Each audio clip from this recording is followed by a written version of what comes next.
Hey everybody, welcome back to Mix It Up! It's that time of year again. This week, and in the coming weeks, in the run up to Christmas Day, I'm going to show you some recipes that you can make and give to your friends as gifts. Because let's face it, it hasn't been a great year economically.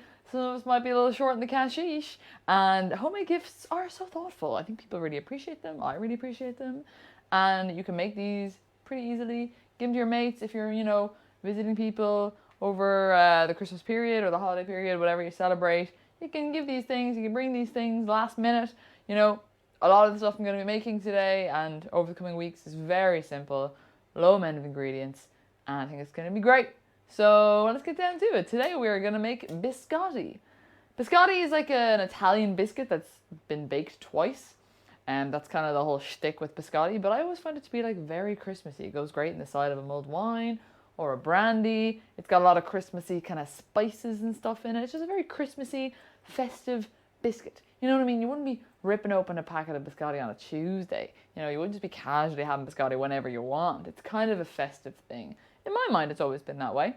And today I'm going to show you how to make it yourself. So let's get started and talk about how to make biscotti. Just as a little helper today, we have the Christmas goat with us.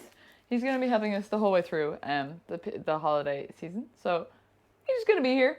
He might not always be in shot, but I just want you to know that he is here and he is helping.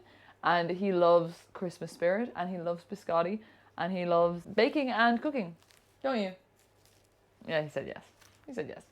Okay, like I said earlier, biscotti, not a lot of ingredients. Actually, so a surprisingly small amount of ingredients. Very, very basic. In this particular recipe, here's the stuff you're going to need. So you're going to need 565 grams of plain flour, 285 grams of caster sugar, 2 tablespoons of baking powder, 1 kind of heaped teaspoon of cardamom and cinnamon mixed together, just ground up, nice and festive spices. We've got 180 grams of mixed nuts. In this case, we are using hazelnuts and pecans, but like I said, with all my recipes, you can use whatever you want.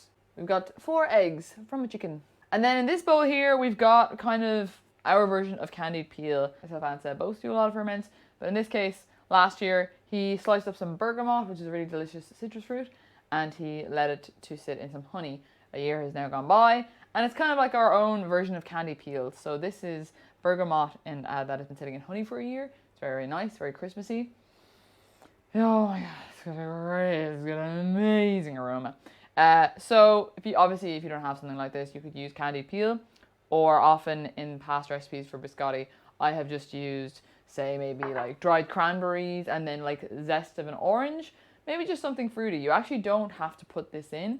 In terms of amounts, I'd say this is about 80 grams. It's not that much. It really depends how strong your fruit flavors are. You absolutely don't have to put fruit in it if you don't want. But I want this recipe to evoke kind of Christmas flavors, which is very much like, citrus, spice, nut, that kind of stuff. And that's where we're all at today. So let's get started. All right, so very, very simply, we're just going to add all our dry ingredients into the bowl, our stand mixer here first. So we're going to go flour, sugar, baking powder, and our spice. And we're going to get this combined real quick. All right, that's all nice and combined. So now we're going to add in our eggs one by one. Just get this guy on slow speed.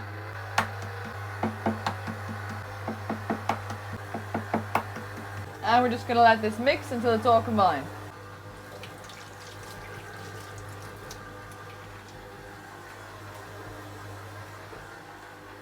We're just turning the intensity up slightly just to get it all combined. This is a very dry recipe, but don't be alarmed, it's supposed to be like that. It is going to come together, and it's starting to come together now. Okay, now we're just going to stop for a sec, and you can see this has kind of come together. It's mainly come together now. And we are going to take this time to add in our bits. So our nuts and then our mixed peel. It smells so good. And we go again.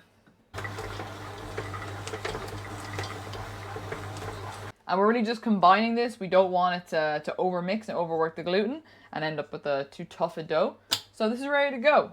Not so hard. Just mixing stuff together. Pretty easy. Alright, so we're back over to our workspace, and we're going to turn this guy out, get it shaped, and get it into the oven for the first part of the baking stage. Like I said earlier, biscotti is baked twice. That's kind of its signature deal. I actually didn't know biscotti was baked twice until the first time I made it, and I was just like, what? You put it in as a log first?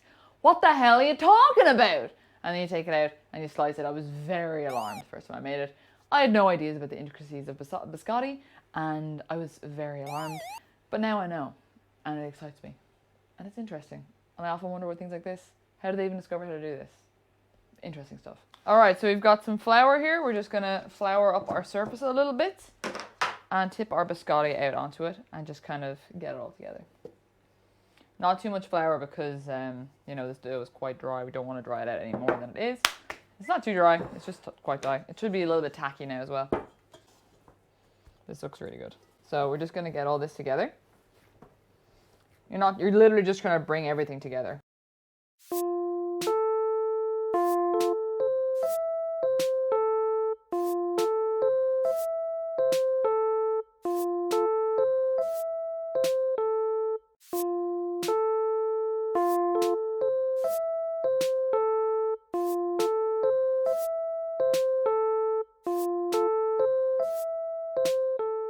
So once we get into a log kind of like this, we're just going to roll it out a little bit.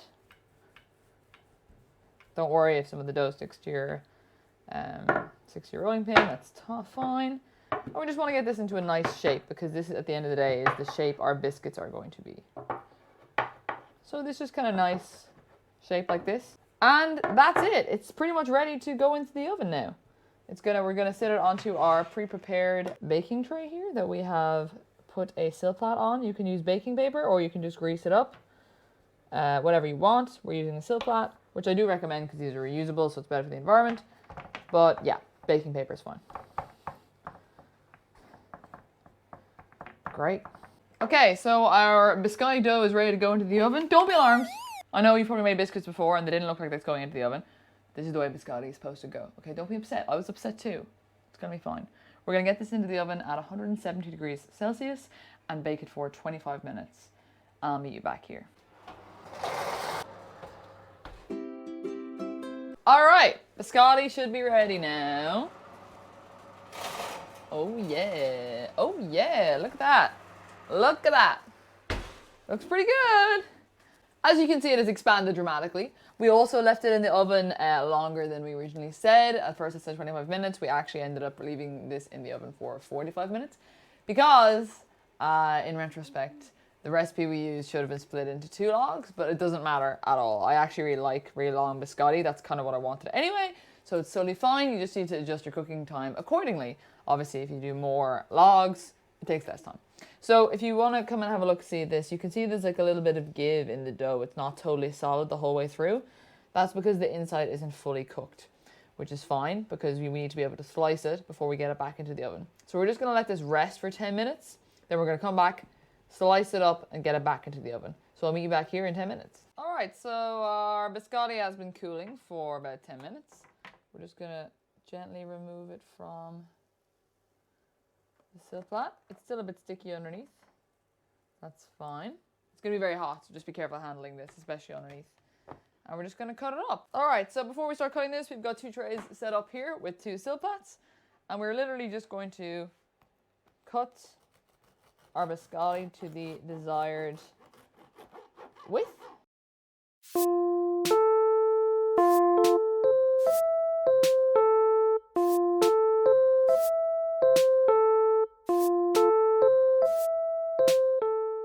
Normally I kind of ditch these 2 end pieces, or Seb just eats them. In this case, Seb's just going to eat them, but you know, they don't look great. So that's a little chef's treat. Okay, once this guy's all been cut up, we're just going to lay it neatly on our trays, and we're going to get it to bake in the oven again. They look so good. They look wicked, don't they? Mm-hmm. And just, I know you don't have smell-o-vision on YouTube yet, but they smell incredibly good. Very Christmassy. Sweet, nearly done. And now all we do is get these back in the oven for 5 minutes. I did this, but I meant this, for 5 minutes, and finish baking. So let's do that now. Oh yeah. These look wicked. All right, biscotti is finished. All that's left to do is let these guys cool down, and then you can store them in an airtight container. They actually keep really, really well because they've been twice baked. There's very little moisture in them.